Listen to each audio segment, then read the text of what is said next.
यह कहानी राजस्थान के कोटा शहर की एक भूतिया हवेली के बारे में है।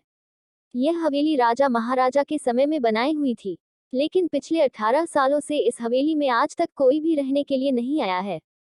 इच्छा होने पर भी इस हवेली में कोई भी नहीं रह पा रहा था, क्योंकि लोगों का कहना थी कि इस हवेली में भूत प्रेत का साया है।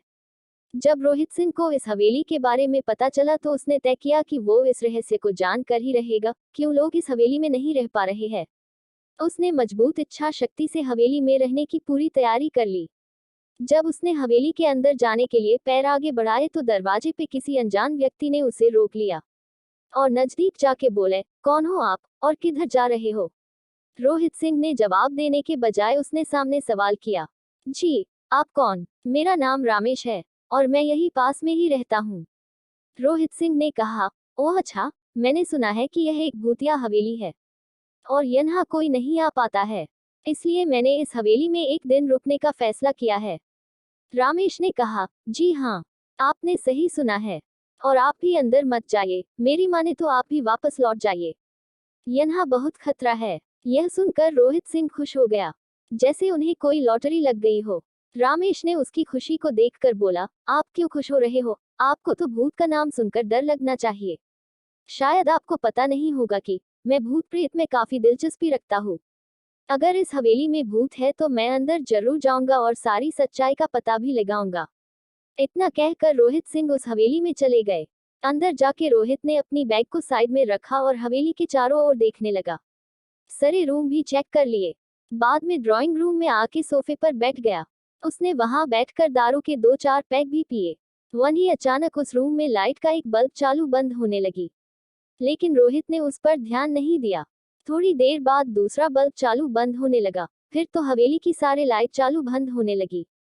यह सब देखकर रोहित अपनी जगह पे खड़ा हो गया।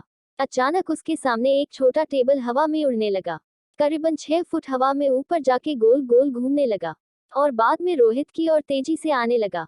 रोहित ने तुरंत ही अपने जगह बदल दी और दूसरी ओर चला गया और वो टेबल वहीं जाके गिरा जहां रोहित खड़ा था। रोहित कुछ समझ पाता उतने में सोफे की शीट उसकी ओर आने लगी। वो जल्दी भागा और छलांग लगा के दूसरी ओर कूद गया, जिसके कारण सोफा दीवार को टकराया और रोहित बच गया। अचानक सब कुछ शांत हो गया।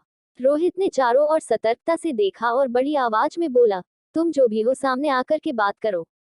वहीं एक बड़ी परछाई उसके सामने आई। रोहित ने उस परछाई को देखकर बोला, कौन हो तुम और क्यों मुझे मारना चाहते हो? परछाई बोली, तुम्हारी भूल के कारण। रोहित, मेरी भूल? मैंने कौन सी भूल की? परछाई, इस हवेली में आने की भूल। मैं किसी को भी इस हवेली में खुश नहीं देख सकता। रोहित, लेकिन क्यों? परछाई ने जवाब दिया, आज से 18 साल पहले इस हवेली के मालिक ने मुझे यहीं पे ही मार डाला था। मेरी कोई गलती भी नहीं थी। इस कारण की वजह से मेरी आत्मा इस हवेली में भटकती रहती है। मैं किसी को भी इस हवेली में नहीं रहने दूंगा, क्योंकि इस हवेली में मेरा खून हुआ था। इस हवेली में जो भी रहने के लिए आएगा उसकी मौत होगी।